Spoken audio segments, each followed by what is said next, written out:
ವಿಧಾನಸಭೆ ಕಲಾಪದಲ್ಲಿ ವಿರೋಧ ಪಕ್ಷ ಹಾಗೂ ಆಡಳಿತ ಪಕ್ಷದ ನಡುವೆ ಭಾರಿ ಗದ್ದಲಗಳು ನಡೆಯುತ್ತಿವೆ. ವಿಶೇಷ ಅಧಿವೇಶನದಲ್ಲಿ ಹಲವು ವಿಚಾರಗಳ ಬಗ್ಗೆ ಚರ್ಚೆಗಳು ಕೂಡ ನಡೆದಿದೆ. ಈ ವೇಳೆ ವಿರೋಧ ಪಕ್ಷದ ನಾಯಕ ಆರ್ ಅಶೋಕ್ ಮತ್ತು ಹಿರಿಯ ಶಾಸಕ ಆರಗ ಜ್ಞಾನೇಂದ್ರ ಅವರ ಪ್ರಶ್ನೆಗೆ ಉತ್ತರಿಸಿದ ಗೃಹ ಸಚಿವ ಡಾಕ್ಟರ್ ಜಿ ಪರಮೇಶ್ವರ್, ಕರ್ನಾಟಕದಲ್ಲಿ ಕಾನೂನು ಸುವ್ಯವಸ್ಥೆ ಹದಗೆಟ್ಟಿದೆ ಎಂಬ ಬಿಜೆಪಿ ಆರೋಪವನ್ನು ತಿರಸ್ಕರಿಸಿದ್ದಾರೆ.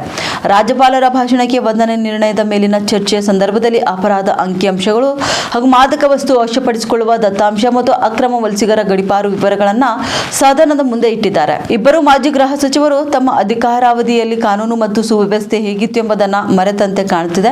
ಅಧಿಕೃತ ಅಂಕಿಅಂಶಗಳನ್ನು ಉಲ್ಲೇಖಿಸಿ ಪರಮೇಶ್ವರ್, ಅಶೋಕ್ ಗೃಹ ಸಚಿವರಾಗಿದ್ದ 2011 ಮತ್ತು 2013 ನಡುವೆ ರಾಜ್ಯವು 4121 ಕೊಲೆಗಳು, 582 NDPS ಪ್ರಕರಣಗಳು ಮತ್ತು 995 ಸೈಬರ್ ಅಪರಾಧ ಪ್ರಕರಣಗಳು ದಾಖಲಾಗಿವೆ. ಇನ್ನು ಬಸವರಾಜ ಬೊಮ್ಮಾಯಿ 2019ರಿಂದ 2020 ಅವರ ಅವಧಿಯಲ್ಲಿ ಆದಂತ ಕೊಲೆಗಳು ನೋಡಬೇಕಾದ್ರೆ 7554 NDPS ಪ್ರಕರಣಗಳು 8317 ಮತ್ತು ಸೈಬರ್ ಅಪರಾಧ ಪ್ರಕರಣಗಳು 19157 ದಾಖಲಾಗಿವೆ.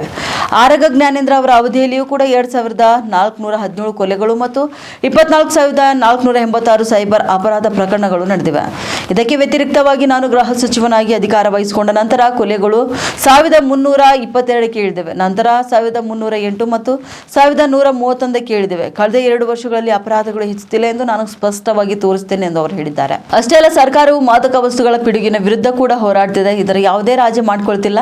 2023ರಲ್ಲಿ 133 ಕೋಟಿ ರೂಪಾಯಿ ಮೌಲ್ಯದ 10,630 ಕೆಜಿ ಗಾಂಜಾ, ಇನ್ನು 2024ರಲ್ಲಿ 764 ಕೋಟಿ ರೂಪಾಯಿ ಮೌಲ್ಯದ 6,136 ಕೆಜಿ ಮತ್ತು 2025ರಲ್ಲಿಯೂ ಕೂಡ 308 ಕೋಟಿ ರೂಪಾಯಿ ಮೌಲ್ಯದ 6,219 ಕೆಜಿ ಗಾಂಜಾ ವಶಪಡಿಸಿಕೊಳ್ಳಲಾಗಿದೆ ಎಂದು ಸದನದ ಮುಂದೆಯೇ ವಿವರಣೆಯನ್ನ ಇಟ್ಟಿದ್ದಾರೆ.